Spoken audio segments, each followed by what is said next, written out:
नमस्कार मित्रांनो, प्रेमाची गोष्ट या मालिकेच्या आजच्या भागामध्ये आज आपण पाहणार आहोत. इंद्रा व घरातले सगळे सागरच्या वागण्यामुळे खूपच टेन्शनमध्ये असतात. तर इंद्रा, बापू व स्वाती हे तिघेही एकमेकांशी बोलत असताना इंद्रा बापूंना म्हणते, कमालच झाली या पोराची.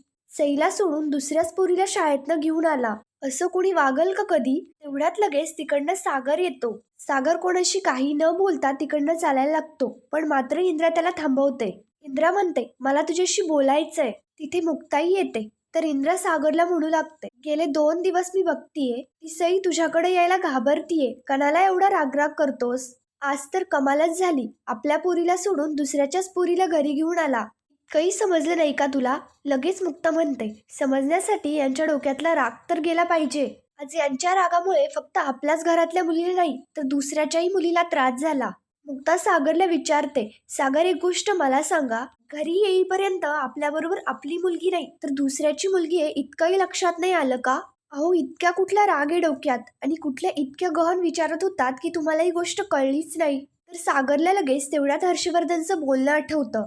म्हणजेच की हर्षवर्धनचं फक्त इतकंच म्हणणं असतं की सागर सई माझी मुलगी आहे आणि मी तिला काहीही करून मिळवणारच. सागर तिकडनं निघून जायला लागतो, पण मुक्ता त्याला थांबवत म्हणते, 1 मिनिट थांबा, माझं बोलणं अजून झालेलं नाहीये. तुम्ही दुसरी मुलगी आणली हे ठीक आहे, पण सईचं काय? ती बिचारी शाळेत एकटीच रडत होती. त्या सई बिचारीला इतकंही समजत नव्हतं की आपल्याला आपला पप्पा न्यायला आलाय आणि तो आपल्याला सोडून गेलाय किंवा आपल्याला कोणी न्यायला येणार आहे, इतकंही कळत नव्हतं हो तिला. तिला काही झालं असतं, कोणी तिला घेऊन गेलं असतं तर काय केलं असतं आपण? सागर मुक्ताच्या बोलण्याला इग्नोर करत असतो, पण मात्र मुक्ता त्याच्यावरती खूपच ओरडत बोलत असते की हे बघा, मी तुम्हाला आधीच सांगितलंय, जर सईला परत काही झालं ना. मुक्ता पुढचे शब्द बोलणार तेवढ्यातच लगेच इंद्रा तिला थांबवत म्हणते, तुझ्या तोंडाचा नळ ना जरा बंद कर. नुसती बोलतच जातीयेस. मी बोलतीये ना त्याच्याशी, तर कशाला आलीस मधी? हे बघ, तुला एक गोष्ट सांगते, तू आज आलीस ना तशीच राहा. आणि काय ग, सईची काळजी तुला एकटीलाच आहे, आम्हाला नाही का कोणाला? आणि तुला तर चान्सच पाहिजे माझ्या पोरला टोचून बोलायचा. मी बोलतीये ना, मी ओरडतीये ना त्याला, तर कशाला आलेस मध्ये? इंद्रा मुक्तावरती जरा जास्तच ओढत असते. तर बापू लगेच इंद्राचं हे बोलणं पाहता तिच्यावरतीच ओढत म्हणतात, इंद्रा थांब जरा, बास कर. तिला बोलताना जेवढा जोर येतो तेवढ्या या पोराला बोलताना दाखव ना. बापू सागरकडे येत म्हणतात, मला तरी वाटलं होतं की सईची कचडी मिळाल्यानंतर तू सुधारशील, पण नाही, तिच्यासाठी हे लग्न केलं होतंस ना. 100 वेळा ओरडत सांगत होता की फक्त सईसाठी, फक्त सईसाठी. मग आता काय झालं? या सगळ्या गोष्टीसाठी आपण तिला मिळवलं का? तो कोर्टात जज बरोबरच बोलला, तुमच्यासाठी फक्त हा खेळ आहे. तू, तो हर्षवर्धन, ती सावनी, तुम्ही सगळेच एका माळीचे मणी आहात. कोणाला बी तिची पर्वा नाहीये. हा समजा तुमच्यासाठी हार जितीचा खेळ बनवून राहिलाय. सगळेच सागरवरती खूपच ओढत असतात, तर सागर खूपच चिडतो आणि सगळ्यांवरती ओढत म्हणतो, बाद झालं तुमचं आता. माझ्या एका छोट्या चुकीमुळे सगळ्यांनीच तमाशे करण्याची काहीच गरज नाहीये. मुक्ता लगेच सागरकडे आश्चर्याने पाहते. सागर म्हणतो, असं समजा की काहीच झालेलं नाहीये आणि यापुढे होणारही नाही. उगाच न झालेल्या गोष्टीवरनं मला बोलणं बंद करा. सागर लगेच तिकडनं निघून जातो. सागरचे असं वागणं पाहता मुक्ता म्हणते, या माणसाचं काही समजतच नाही. स्वतःची चूक झालीये तर सॉरी बोलायचं दिलं सोडून आणि असं उद्धटासारखा बोलून निघून गेला. आई वडिलांचा काही रिस्पेक्टही नाहीये. मुक्ता स्वातीला विचारते, तुमचे हे भाऊ असेच आहेत का पहिल्यापासनं? मुक्ता बापूंना म्हणत असते, पहिल्यांदा हे जेव्हा असं वागले ना तेव्हाच त्यांना शिक्षा करायला हवी होती. एवढं कधी झालंच नसतं. बापू लगेच इंद्राकडे पाहत म्हणतात, खरं आहे तुझं. तवाच जर त्याचा कान धरला असता तर हा दिस बघायलाच मिळाला नसता. लगेच इंद्रा बापूंवरती ओढत म्हणते, ही कडीपत्त्याची काडी आलीपासनं तुम्ही तिच्या होला हो देताय. आली मोठी शिक्षा करायला.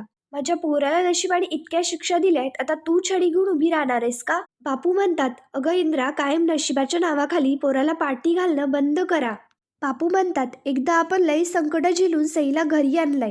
हा जर पोरगा असाच वागत राहिला तर सईला आपण पुन्हा गमवू. सुनबाई बरोबर बोलतीये. सागरला जर आत्ताच आवरलं नाही तर इथून पुढे लई मुश्किल होईल. मला तरी असंच वाटतंय की सागरला शिक्षा झालीच पाहिजे. बापूंचं हे बोलणं ऐकताच मुक्ता टेन्शनमध्ये येते, पण मात्र इंद्रा व स्वाती तिच्याकडे खूपच रागाने पाहत असतात. इकडे दुसरीकडे सागर टेन्शनमध्ये ऑफिसमध्ये येतो. तर सागरला मुक्ताचं, बापूचं, इंद्राचं यांच्या सगळ्यांचंच बोलणं आठवत असतं. तर सागर स्वतःशीच म्हणतो, मी चिडतो ही गोष्ट सगळ्यांना दिसते, वाईट वागतो हेच सगळ्यांना दिसतो, पण मी हे सगळं का वागतोय हे एकालाही काहीच वाटत नाहीये.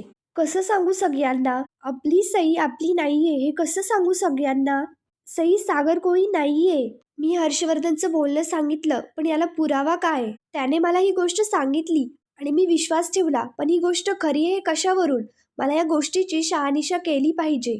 सई नक्की कोणाची मुलगी आहे हे शोधून काढायला पाहिजे. पण जर खरंच पुरावा मिळाला तर? जर ती हर्षचीच मुलगी निघाली तर? त्यानंतर इकडे दुसरीकडे इंद्रा व सगळेच जेवण करत असतात.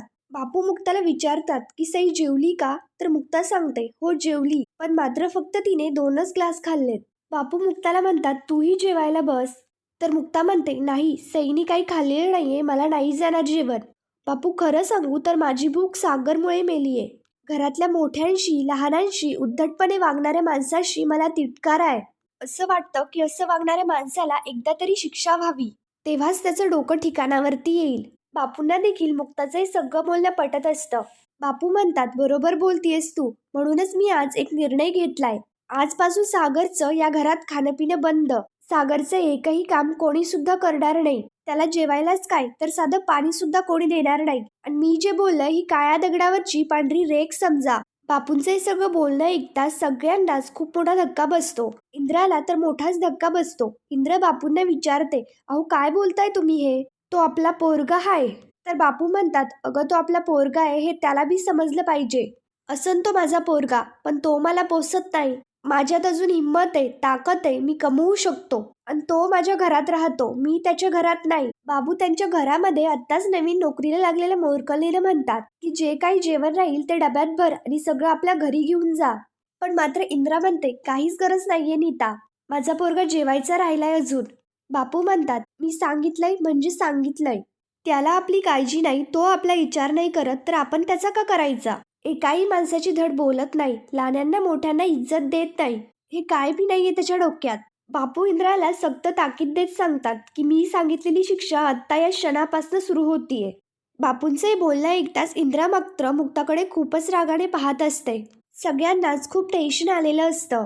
त्यानंतर इंद्रा तिच्या रूममध्ये आल्यानंतर स्वाती देखील तिच्या मागे आलेली असते. तर इंद्रा म्हणते ही मुक्ता समजते काय स्वतःला?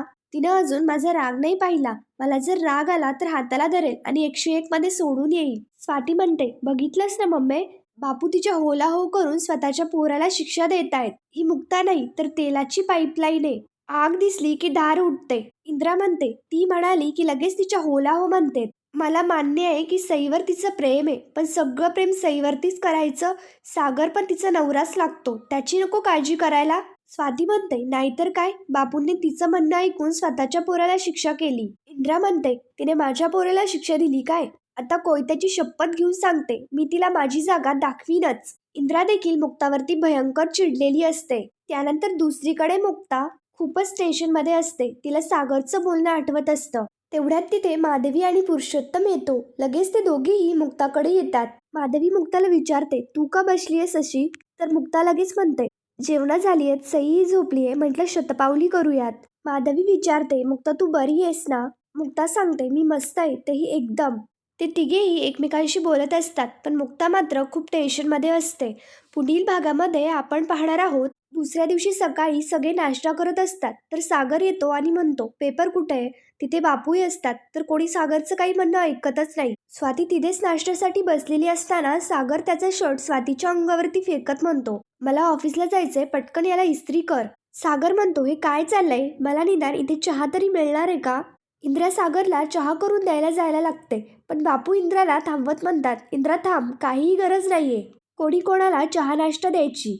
तर स्वाती लगेच त्यानंतर सागरला फुगवत म्हणते कोणाच्या तरी सांगण्यावरनं तुला या घरात चहा कपडे पेपर हे सगळं देत नाहीयेत. तर सागरला देखील समजतं की हे सगळं मुक्ताने केलंय. सागरला शिक्षा मिळते तर मुक्ताला जरा बरं वाटत असतं, पण मात्र सागर मुक्ताकडे खूपच रागाने पाहत असतो. पुढील भागांच्या डेली अपडेट्ससाठी मराठी रंग या चॅनलला लगेच सबस्क्राईब करा. धन्यवाद.